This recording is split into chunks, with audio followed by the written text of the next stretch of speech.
Hi guys, and welcome back to another match preview for the big one as Forest will host Saints in the Tree Derby. And we couldn't have anyone else. You guys have been begging for him to come back. Here he is, the one and only Mike. Mikey, how are you, bro? I feel like, do you remember that Friends episode where, you know that doctor, the guy who was Magnum PI, is Oh going out yeah, of yeah. Rachel, Big and moustache, he's Tom Selleck. yeah, he gets divorced from his wife, and he's like, everyone always tilts their head when they say to me, "How are you?" I feel like I need to do that and go, "How are you, Mike?"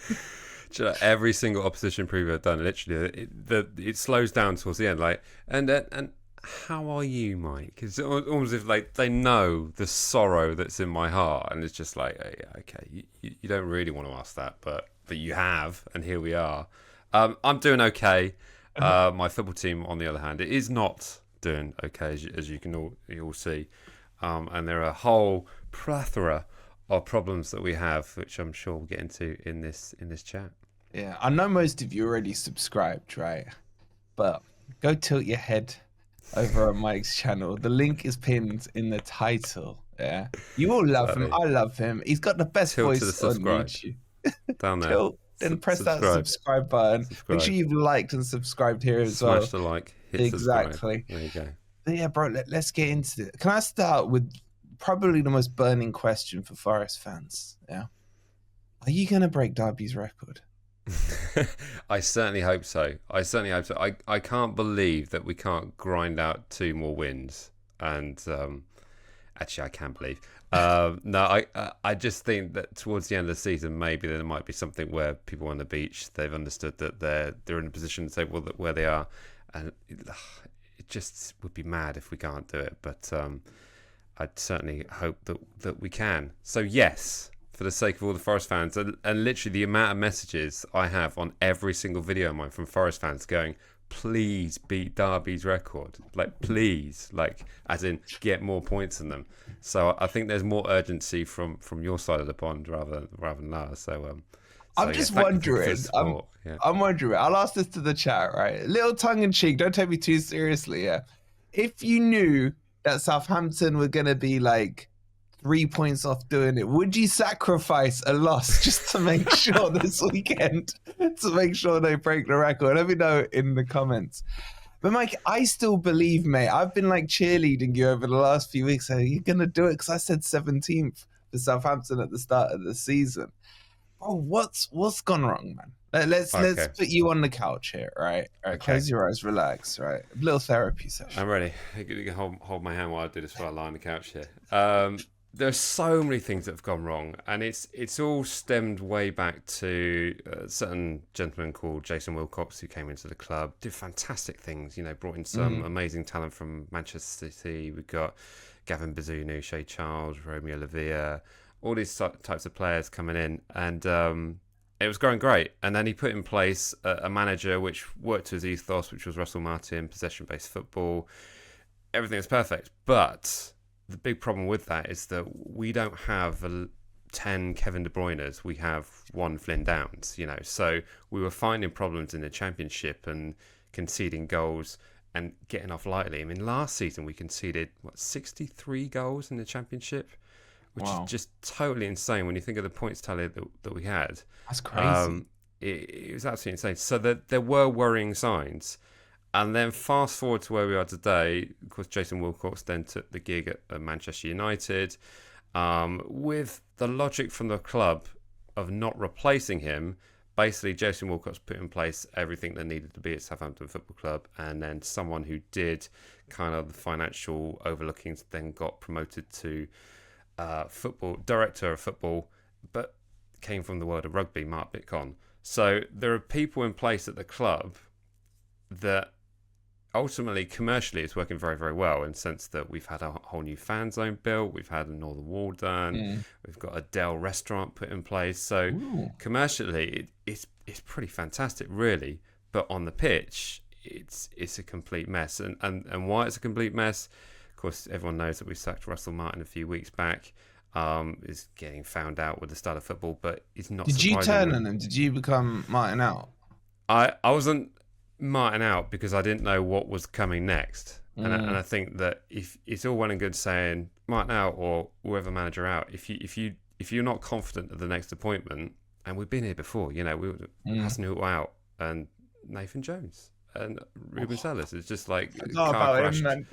Yeah, exactly. So, and this all stems back to that era as well, because our recruitment on the side of this has been absolutely dreadful. We're still paying for the bill.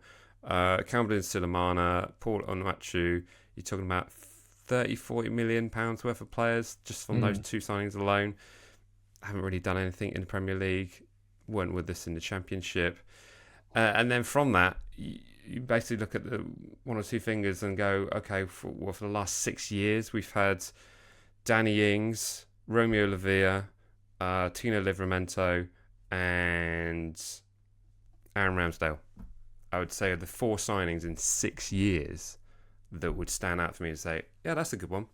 Everything else hasn't done it at all. So I think a lot of fault is on poor recruitment, but we had to spend 50 million quid at the start of the season to maintain where we are in buying Flynn Downs, who we had in the Championship, and Taylor Harwood-Bellis, who we had obligation to buy for 20 million at the end of the season. So to just stand still and stick with a team that conceded 63 goals in the Championship, we spent 50 million quid. It's just like, It's crazy, isn't it? The jump from the Championship to the Premier League.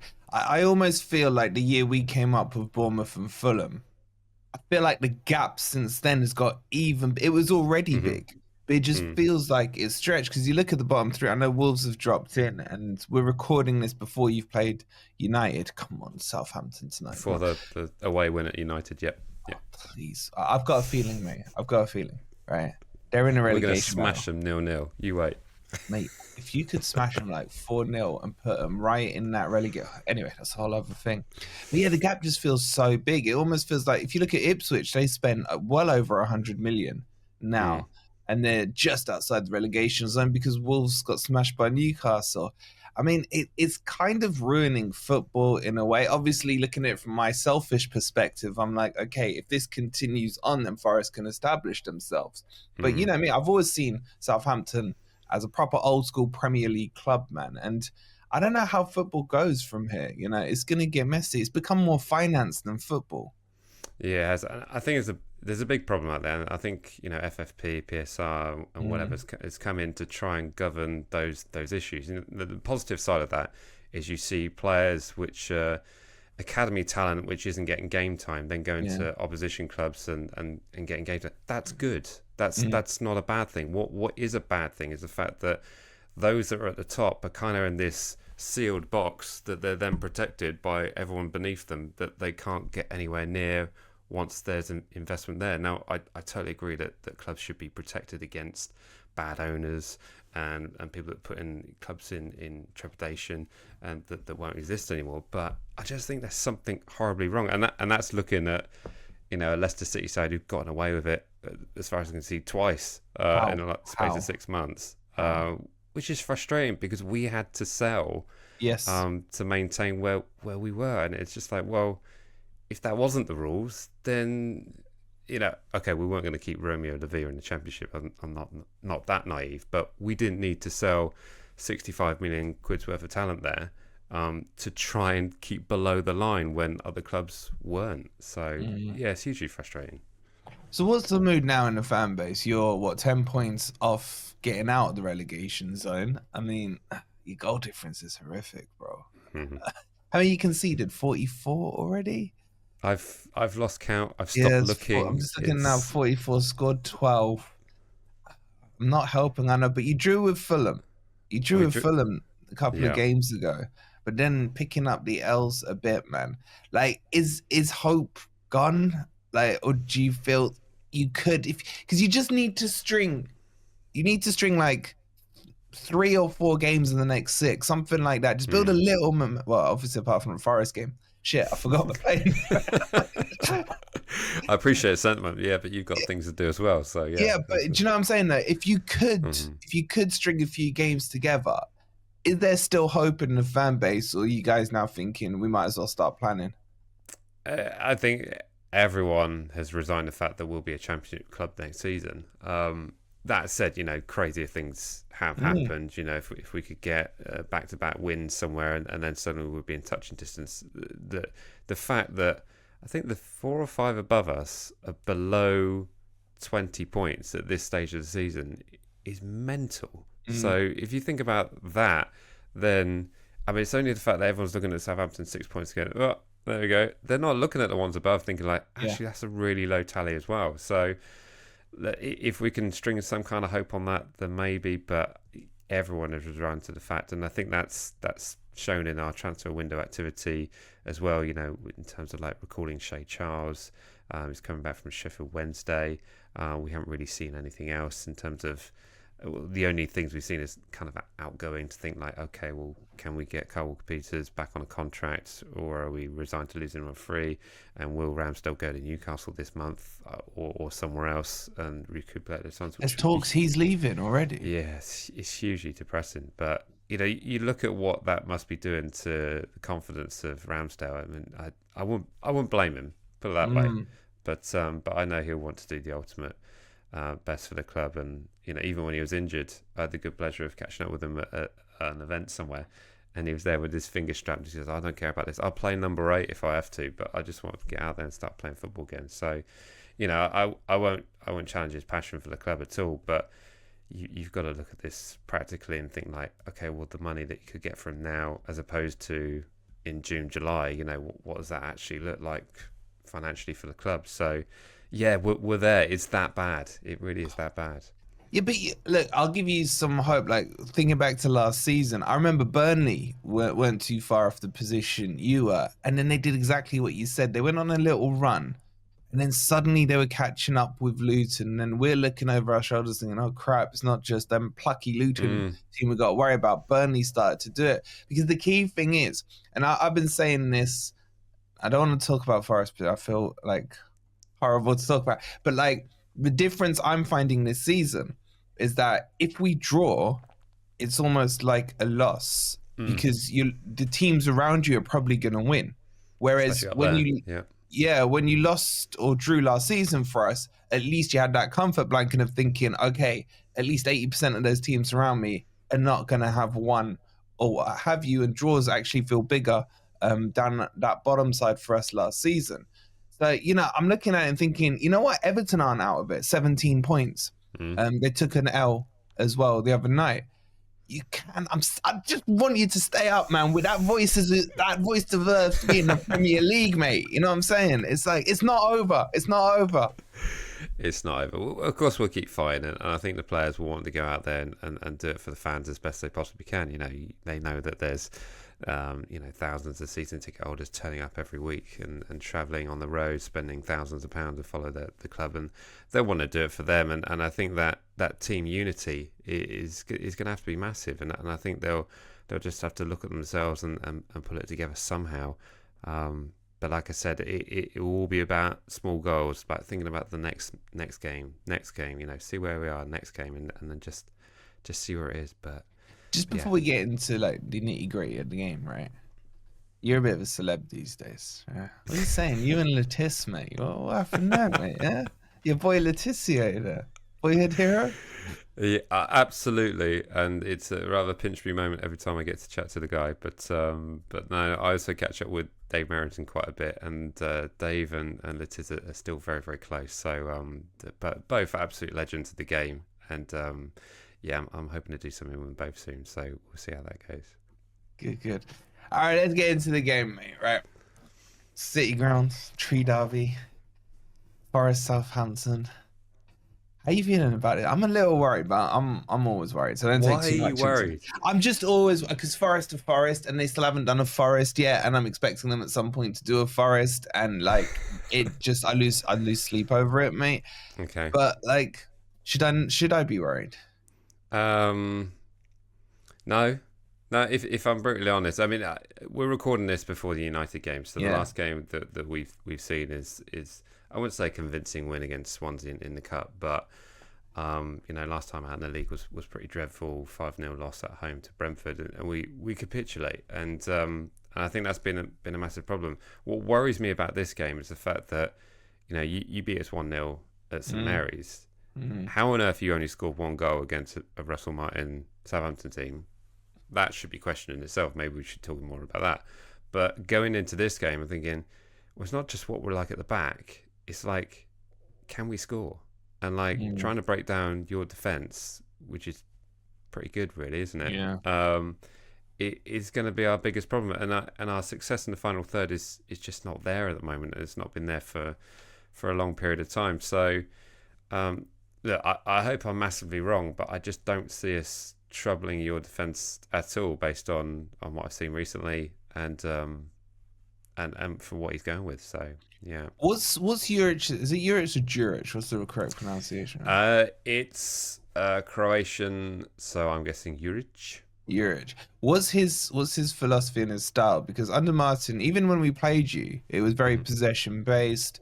You were quite tidy moving it around, but it kind of just was leading to nothing. What's his kind of philosophy? Is he possession based, or have they just gone like, we can't do that in the Premier League? We've got to completely change up now. It's completely changed, which is a worry because it's kind of gone to.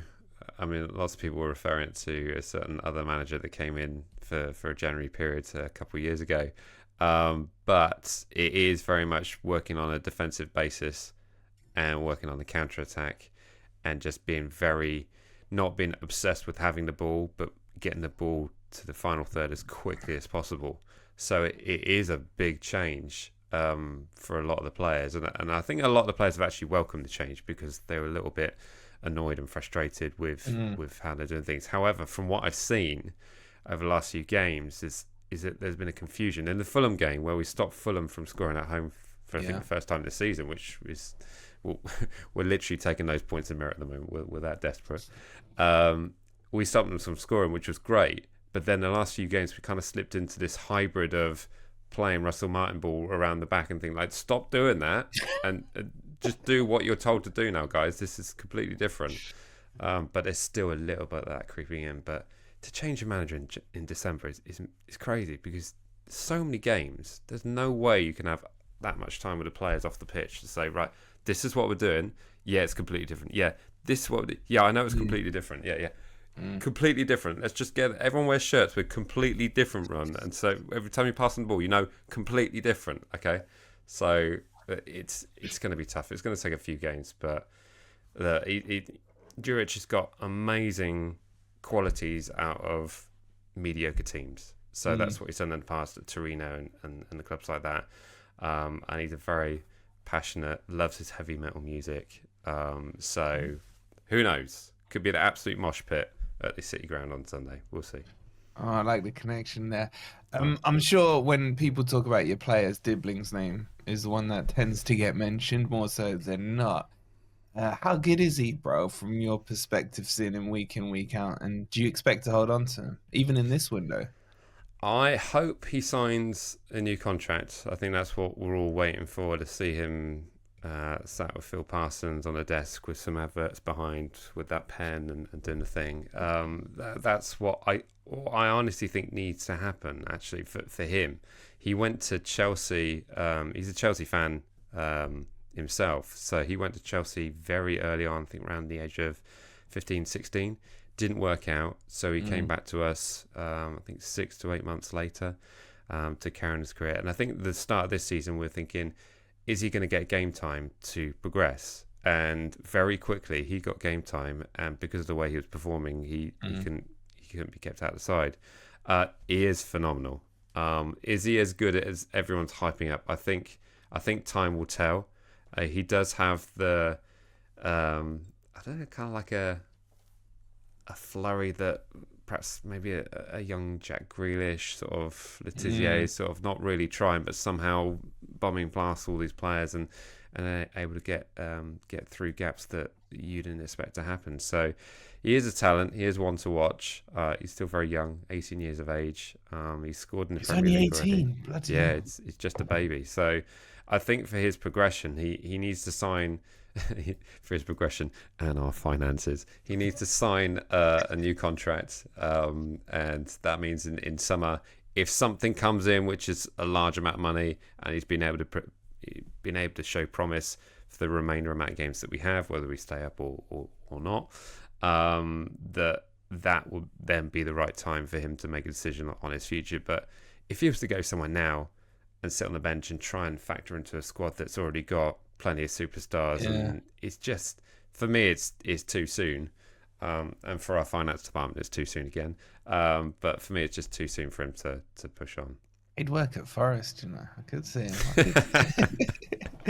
But all right, speaking of Forest, looking at it from outside there, what have you made, bro? Because I remember when we did the preview, because we played you early on in the season, and I remember you saying these are the teams you need to target. Try and get those points by those teams that you expected to be in and around you. And a lot has changed since we last recorded together, bro. In and around us, yeah. That's got to be a quote of mine, isn't it? I've been amazed. I've been absolutely amazed, and I've been in absolute awe of what you guys have been able to do. I, like anyone else, I love it when someone rips up the rule book and tears it up at the top. I think it's absolutely fantastic. I know you guys don't like your blue half neighbours, but when they did it all those years back, it was fun to watch. Them sort of prove pundits wrong. 1 year you're fighting relegation, and next year you're challenging for the league title. It's fantastic. It's absolutely brilliant. I think you've got a lot of standout players, and those players which have recruitment wise have come in and done the business. So I sincerely, for your sake, hope you keep hold of those. But yeah, it's been fantastic to watch, and we certainly do applaud you and look at the fact that you've destroyed your Beat the Drop show, and now you're doing Beat the Europa League show. I've been trying to get that back together, right? You can vouch. It doesn't make sense anymore, though. Yeah, does but it? still, it's the boys bringing the gang back together and stuff. Man, at times I'll drop a message, boys, what are you saying? And there's just silence in that group. And apart from Jace, shout out to Jace. He's like, yeah, man, when? No, but this is why I love Mike, guys. He's so lovely, and he talks so nicely about our club. So you better go and subscribe to him if you haven't already. It's just in the title. Click on it there. So how do you see this one going, Mikey? What are you saying, man? I see us struggling to break you down. I see you catching us out on the counter-attack at least twice. Yeah, I just don't see it going very well for us, if I'm brutally honest. And the fact that it'll be at the City Ground, you guys will be absolutely pumping up there. And, after your draw with Liverpool, which was a great game to watch, it's a proper top of the table clash. How are we even saying this? It sounds weird, man. It does sound weird, doesn't it? When you're winning, you're 3 points off the top. It's just absolutely baffling to watch. So yeah, I think that the City Ground will be well up for this, and I think once you guys have got the first goal, it could get ugly. Yeah, but it's going to be interesting because you guys playing counter-attacking. So do we. I'm wondering, will just both teams forget about the ball and just leave it on the centre circle? They're like, after you, Say, we don't want to let you have it. Yeah, no, I don't. I think with the fact that we need to get a win, we'll have to do something. So it's not a case of we're trying to tread water. We've got to get wins. Every single game's going to be like a cup final in regards to we've just got to get through and get 3 points on the board. So I reckon we'll probably have to go for it, but will it be successful for us? I don't know. What do you reckon the score will be? I think it's going to be 3-0 Forest. 3-0 Forest? Yeah. Mate, I need to give you a hug, man. In all the times we've done this, you've never predicted. I've said something like 2-1 Saints. Come on, 2-1 Saints. Sit on the fence scoreline. It's like I don't know. I don't know if I just feel pain because I want you to stay up so badly, right? And so do I. Yeah. It is just it feels like we're cheating on you. You know what I mean? We should be down there fighting with you guys. I should be wanting you guys to lose and me here being like, oh man, I wish you stay up. Big 6-pointer. No. Big 6-pointer, man. Tree Derby, man. It's Tree Derby. Yeah, exactly. Listen, Mikey, it's been a pleasure. I'm hoping you've beaten Man United by the time these guys are watching it, right? If they haven't, you have to go and subscribe and just put a little sad emoji face on Mikey's most recent video. But it's been a pleasure, mate. Guys, go subscribe. It's in the title. Make sure you've hit the like button. Let's see how it goes down on Sunday. And we're doing another preview over on Mike's channel, so make sure you check that out as well. Go show them some love. Boys, they're doing a cracking job. We'll see you on the next video. Come on, you Reds.